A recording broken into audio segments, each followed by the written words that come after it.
y a des endroits où les histoires traversent les époques, des récits qu'on raconte encore aux enfants et qui se transmettent de génération en génération. À l'île Maurice et à La Réunion, l'histoire, les croyances et les cultures se sont entremêlées au fil des siècles, et de ce brassage intense sont nées des légendes, parfois terrifiantes, mais souvent fascinantes.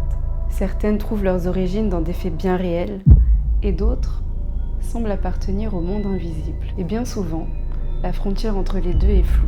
Ces histoires, qu'elles soient terrifiantes, intrigantes, parfois même touchantes, font partie intégrante de l'identité profonde de ces deux îles et en disent long sur ceux qui y vivent et ceux qui y ont vécu.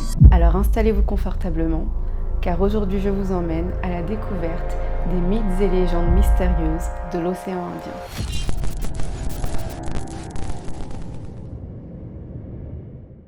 La nuit tombe et avec elle les anciennes peurs reprennent vie. À La Réunion comme à Maurice, certaines histoires hantent encore les esprits. Grand-mère Cale, Tony Minuit, Bolom Songa, des noms qu'on prononce pour avertir, ou au contraire, des noms qu'on ne ferait mieux de ne pas prononcer. À l'île de La Réunion, il y a des soirs où le vent semble porter un cri étrange. Les anciens vous diront, attention, c'est peut-être Grand-mère Cale qui rôde. Mais qui était vraiment cette Grand-mère Cale ? Était-ce une mère qui cherche à venger son enfant ? Était-ce une sorcière ? Ou encore une esclave sacrifiée ? Les variantes diffèrent selon les villages, selon les croyances des uns et des autres, selon les conteurs. Je vous invite à me partager dans les commentaires quelle est votre version. Je vais vous partager plusieurs de celles que j'ai trouvées et qui m'ont paru toutes aussi fascinantes les unes que les autres. Certains racontent qu'elle était une propriétaire cruelle, connue pour maltraiter ses esclaves. Un jour, l'un d'entre eux, las de ses sévices, formant une évasion.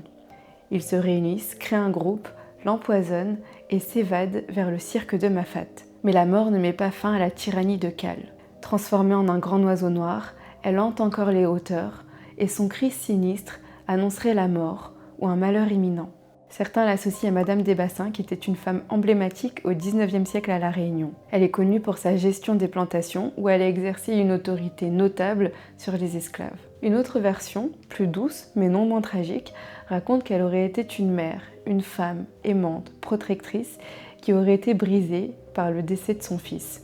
Folle de douleur, elle se serait jetée dans l'océan et on dit qu'elle apparaîtrait sous la forme d'un oiseau pour venir prévenir les vivants d'un danger imminent.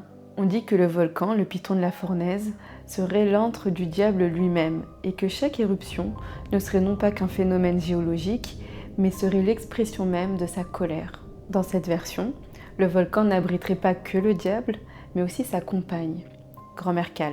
On dit que ce duo infernal habite là-haut, en haut du volcan, et que Grand-mère Cale envoûterait et emmènerait les enfants désobéissants dans les entrailles brûlantes du volcan, sous le regard de son mari, le diable.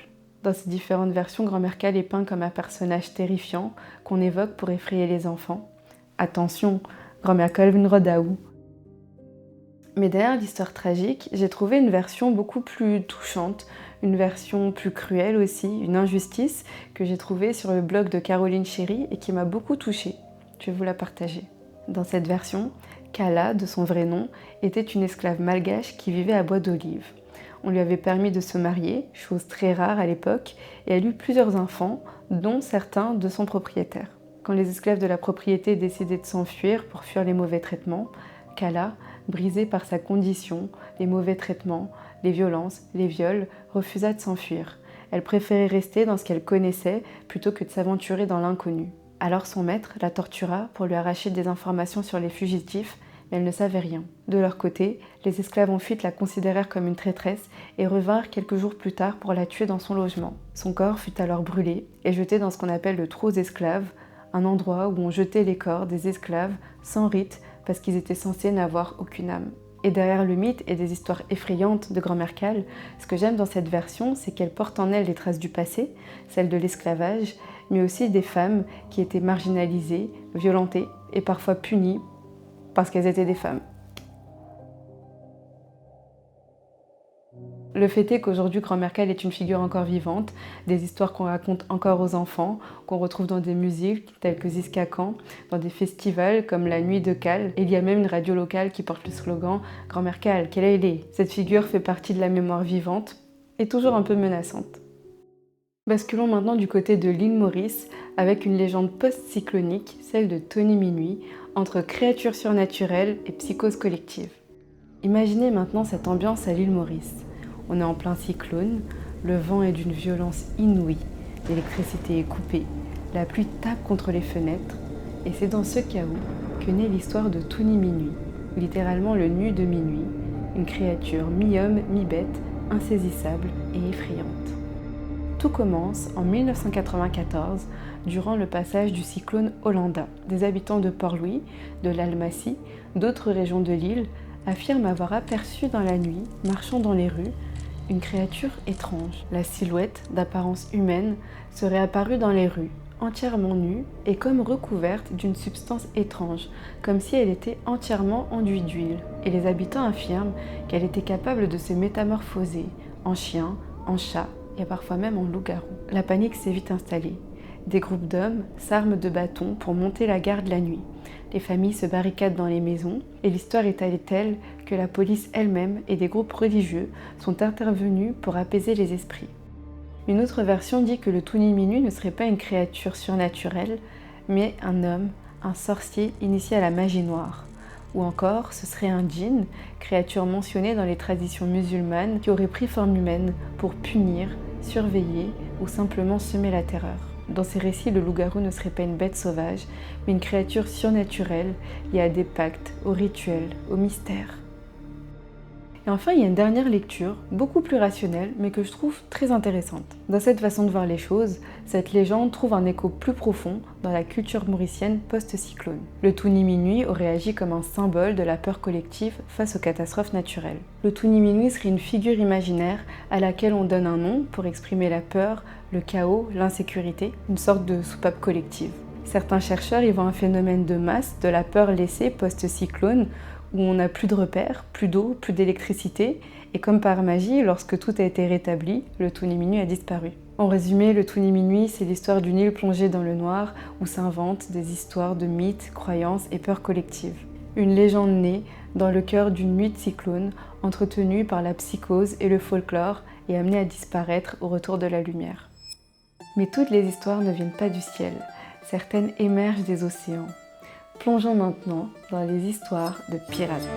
Entre mythes et histoires vraies, à vous d'en juger. Parlons des fameux pirates dont on murmure encore les exploits et les histoires ici à La Réunion. Certains racontent que les pirates, ces maîtres des mers, auraient trouvé refuge ici, à l'île de La Réunion, où ils auraient pu utiliser les criques, mais aussi les cirques, des endroits reclus, pour se cacher et surtout cacher leur butin, les trésors qu'ils auraient dérobés en mer. On dit même qu'ils auraient noué des liens avec les habitants du coin en échange de leur protection.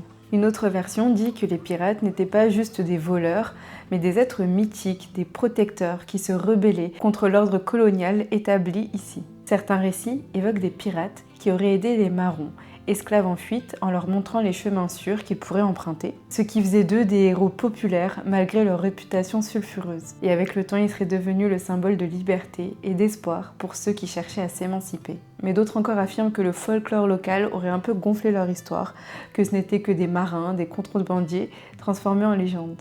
En fait, leur mythe aurait surtout servi comme histoire pour effrayer les enfants ou pour avertir de certains lieux dangereux, un peu comme ces histoires qu'on raconte pour faire peur et pour prévenir. Quoi qu'il en soit, les histoires de pirates à La Réunion mélangent faits réels et folklore, et si une vidéo sur le sujet vous intéresse, faites-le moi savoir dans les commentaires.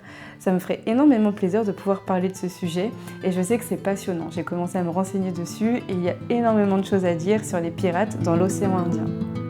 Et parmi toutes les histoires de pirates, il y en a une en particulier dont on entend beaucoup parler, c'est celle d'Olivier Levasseur, dit La Buse. Et la raison pour laquelle son histoire est encore d'actualité aujourd'hui, c'est parce que certains cherchent encore le fameux trésor de la Buse qui serait caché ici, à La Réunion, à l'île Maurice, peut-être même à Rodrigue, mais en tout cas, on sait que c'est dans les parages. Capturé et condamné à mort en 1730, la Buse aurait lancé un ultime défi avant de mourir. La légende dit qu'il aurait lancé dans la foule un cryptogramme, un code secret qui indiquerait l'emplacement exact de son fabuleux trésor caché entre l'île Maurice et l'île de la Réunion. Ce code reste aujourd'hui énigmatique et des chasseurs de trésors du monde entier s'affairent à chercher le trésor de la Buse. Une autre version dit que le trésor de la Buse n'a jamais existé et qu'il aurait disparu avec son navire, soit lors d'une tempête ou alors lorsque les autorités l'auraient fait couler.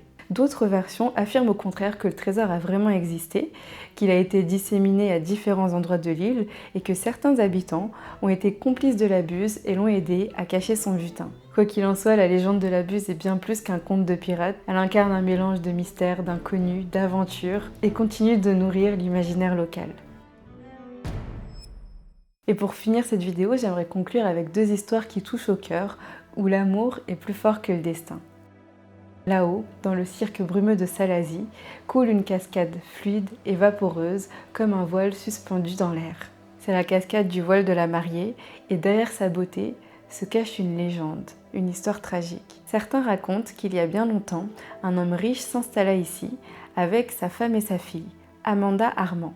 À la mort de sa femme, il chérissait la jeune fille tant elle ressemblait à sa mère. C'est pourquoi il repoussait obstinément tous les prétendants de la jeune fille, jusqu'à ce qu'un jour elle tombe amoureuse, non pas d'un noble, mais du jardinier de la famille, un certain Enrico. Enrico était un jeune homme pauvre mais sincère, et contre l'avis de son père, elle l'aimait, et un jour ils se marièrent en secret. Ils célébrèrent leurs noces dans une chapelle, et apprenant la nouvelle, le père arriva, fou de rage, sabre à la main, bien décidé à les séparer.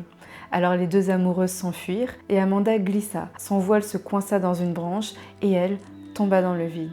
Certains racontent que la cascade serait née à cet instant précis et que l'eau qui tombe dans le vide serait son voile à jamais figé dans le vent.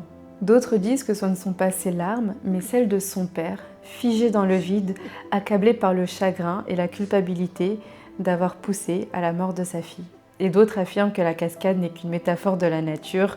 Quand l'eau glisse, elle forme une brume qui ressemble à un voile, d'où le nom, le voile de la mariée. Maintenant, je vous pose le décor.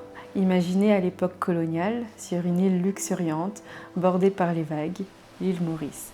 C'est dans ce contexte que grandissent ensemble deux enfants, Paul et Virginie. Leur histoire est une histoire d'amour, douce, tragique, devenue une légende dans la mémoire de tout un peuple. Paul et Virginie sont nés de deux femmes venues de France, seules et rejetées par leur famille. Dans cette terre lointaine, elles élèvent leurs enfants en toute simplicité, loin des carcans de la société. Paul et Virginie deviennent vite inséparables. Ils jouent ensemble, apprennent la nature, le respect, la liberté et bien sûr, l'amour. Un amour pur, innocent, presque sacré. Mais ce bonheur ne plaît pas à tout le monde. La riche tante de Virginie exige qu'elle rentre en France pour bénéficier d'une éducation dite convenable et surtout pour hériter de sa fortune. C'est donc contraint que Paul et Virginie sont séparés. De force, Virginie quitte l'île à contre-cœur, le cœur serré, sur un navire, le Saint-Géran. Et c'est là que la légende bascule, parce que des mois plus tard, le Saint-Géran est de retour, et lorsqu'il accoste les côtes de l'océan Indien, près de l'île Maurice, Paul est là. Il est sur les rives, il voit le navire, il attend sa bien-aimée Virginie. Mais d'un coup, une tempête éclate. Le navire lutte, dérive et s'écrase contre les côtes de l'île d'Ambre. Virginie est à bord. Un marin la pousse à sauter, mais elle ne veut pas se déshabiller devant les hommes, par pudeur, par vertu, ces qualités mêmes qui vont au-delà de son instinct de survie et qui font qu'elle va se noyer, là même devant les yeux de son bien-aimé, Paul, qui assiste impuissant à toute la scène. Peu après, celui-ci aussi meurt, brisé par la douleur. Certains évoquent la morale de cette histoire contre les normes étouffantes imposées aux femmes, et d'autres disent que Paul et Virginie ne sont jamais vraiment morts et qu'ils errent tous les deux sur les côtes de l'île d'Ambre. Cette histoire d'amour tragique provient du chef-d'œuvre littéraire de Bernardin de Saint-Pierre, qui est lui-même inspiré d'un drame, celui du naufrage du Saint-Géran en 1744, qui a fait 183 morts. Le roman Paul et Virginie a lui été publié en 1788 et aujourd'hui à Maurice, à la mémoire de ce naufrage et en hommage à ce livre, on peut se recueillir sur la tombe de Paul et Virginie au jardin Pamplemousse.